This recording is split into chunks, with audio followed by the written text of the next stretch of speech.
இப்பெல்லாம் திருமணம் எளிமையாயிட்டுது ஐயா. 2 செல் இருந்தால் போதும். கல்விக்கு ஏகப்பட்ட பில்லு கட்டினா தான் இது வரும். கல்விக்கும் திருமணத்துக்கும் நிறைய வேறுபாடு இருக்குது. திருமணத்தை பொறுத்தவரையில் அவனே கூட்டிகிட்டு வந்துடுறான். கல்வியை பொறுத்தவரையில் நாம தான் கூட்டின்னு போய் விடணும்.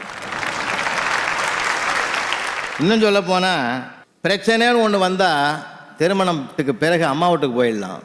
இங்கே பிரச்சனைன்னு வந்தால் அம்மாவும் அப்பாவும் இங்கே தான் வந்து நிற்கணும். ஏன்னா பல்வேறு பிரச்சனைகளை எதிர்கொண்டு சவாலாக சமாளிக்கக்கூடிய ஒரு சிக்கல் இன்றைக்கு கல்வித்துறையில் தான் இருக்கு.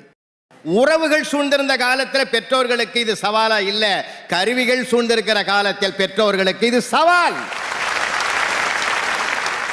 சார் அன்னைக்கு ஒருத்தன் செல்ல பார்த்துக்கின்னு பக்கத்து விட்டு போட்டான் சார்.